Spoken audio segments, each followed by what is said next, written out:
The Boston Celtics are hiding a superstar, and that man goes by the name of Payton Pritchard. And if you've watched this channel for a little while, you know I'm one of the bigger Payton Pritchard supporters on YouTube. Right now, he and Dalton Connect are in a fierce battle for White Boy of the Year this year in the NBA. Tyler Hero's up there as well. But this man, Payton Pritchard, I swear he could be starting for about 20 other teams in the NBA. Just put up 27 and 10 last night. I know it's against the Pistons, so it's not fantastic competition, but still, this man is elite. When you dive into the numbers like we're about to, you can see that he deserves more minutes, more starting time. He just doesn't get them because he's on the best team in the world. Only year this year, Pritchard is averaging 16.5 points a game, which is a big leap from the year prior. 3.3 rebounds, 3.2 assists, and a steal per game in 28 minutes a night. He's shooting 49% from the field, 43% from 3 on 9 attempts. Extremely efficient, and he's seen this uptick in minutes due to, well, improvement and some key injuries. Guys like Brown, Tatum, and Holiday missing a game here or there. This dude Pritchard, his bag is so deep, right? So Kata is trying to reverse the ball to him, so he's going to get Hardaway off of him right there. Little two-hand shove, nothing crazy. The refs don't take exception to it, so he's going to get it here. And he's got the screen coming to his left here, and Tim Hardaway Jr., the way he plays this screen is to not let him go into the screen, right? We're forcing him into help, forcing him into Cade stepping up. Jordan Walsh, they're not too worried about there in the corner, although he has been shooting it better as of late. So Payton Pritchard is going to oblige, right? He's going to not go into this screen like they want him to, so he's going to attack downhill, right? And then just slam on breaks. Hardaway thinks he's going straight to the rim, slams on breaks, behind the back, extra long step back here into a 3-ball. That is so tough right there.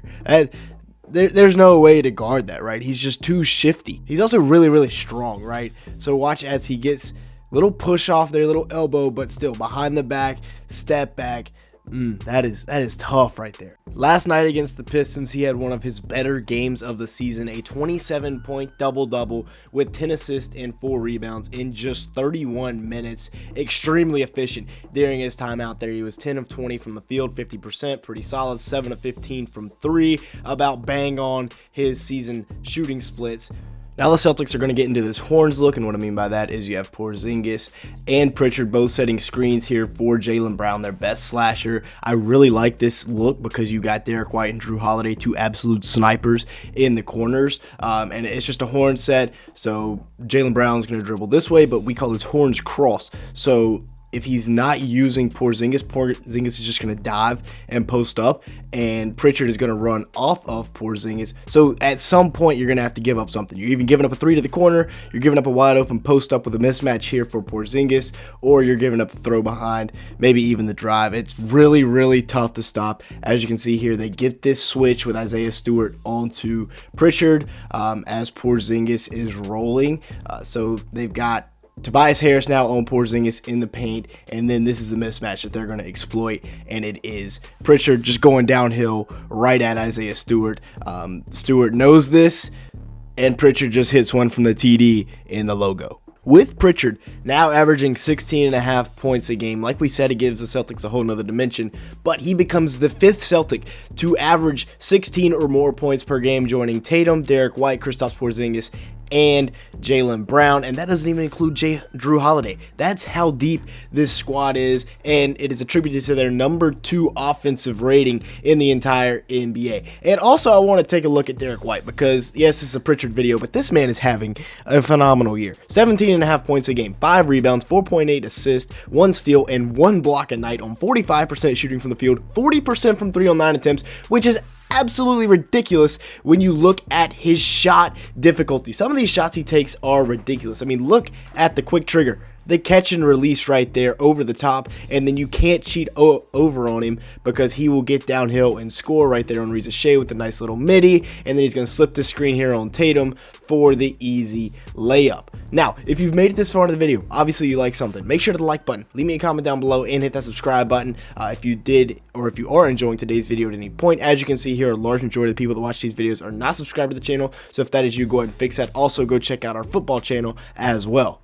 This is a really, really good, yet really, really simple out of bounds play. So you got Luke Cornett here in the corner. Pistons take him away, right? You got Peterson here in the other corner. Pistons are obviously not letting him get any open looks. That's all he's there to do is shoot. So Pritchard is going to set the screen right for Porzingis diving right to the rim.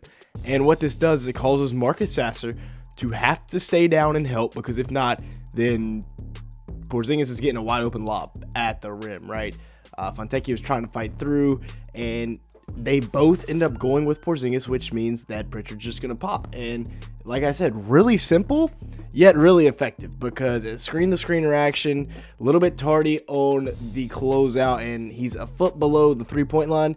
Pritchard's at the E, and he's still going to let that thing fly. He has one thing that's very underrated about him is his range. I'm going to let that thing fly and knock it down. Now, he's been playing really good basketball all year long, but when you look at it at a closer look, over his last 8 games, he has been on a tear, averaging 20.8 points per game, 4.9 assists, 3.8 rebounds, and 1 steal in just 31 minutes of action. Those are starting point guard numbers. I don't care what anybody says. And he's shooting 52% from the field and 46% from 3 on 10.5 attempts. And the crazy part is that 8-game stretch includes a game where he had 0 points. So it would be even crazier if he didn't have that off game against Milwaukee. Another thing about Pritchard that makes him so elite is his pace. Nobody can speed him up and nobody can slow him down. Here he is. He's going one-on-one with Marcus Sasser. You got an early post up here for Porzingis on Tobias Harris, and then Peterson's running to the rim. Cade's not really paying too much attention. Honestly, you probably could have slipped a pass right in here for a layup. But anyways, he sees what he's got. He sees this baby food in front of him, straight Gerber. He's going to go downhill right, go fast downhill, shoulder bump, and then decelerate into a Euro step for the layup. Let's watch it again here in real time, right? Fast and then deceleration, Euro step, easy lay.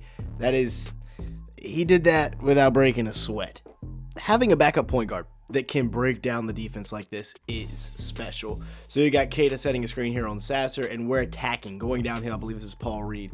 We're getting downhill here, and then eventually Jordan Walsh is going to come set this, and it's going to turn into a Spanish pick and roll. So as he comes off this screen, right, he's going to get to his spot a little bit. He's going to snake off of it, right, come out at about the wing. As you see, Jordan Walsh is now going to set this back screen for Pritchard to continue to attack downhill.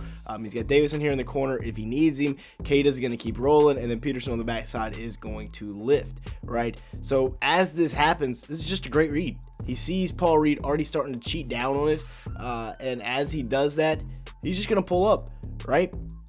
Because Reed cheats too far. Fontecchio doesn't come up enough, and if you leave this man this much space, just go ahead and take the ball out of bounds, right? Don't even bother watching it go through the net. He gets to set his feet and fire. That's butter every time. The craziest part about Pritchard is his development. He was a late first-round pick. Nobody really thought he was going to amount to a crazy good NBA player. But this year, he's averaging 7 more points per game than he was last year in just 6 more minutes per game. His efficiency has gone up. The rebounds, assists, steals kind of stayed the same over the course of the last few seasons, but he's shooting 2 percentage points higher from the field and 5 percentage points higher from downtown. Payton Pritchard, the Celtics are hiding a monster. With that being said, that's going to be it for today's video. Thanks so much for watching. Make sure to hit the like button, leave me a comment down below, and hit that subscribe button if you did enjoy at any point. We're looking for about 200 likes on today's video. If you could help us out with that, it'd be greatly appreciated. And with that being said, thanks so much for watching.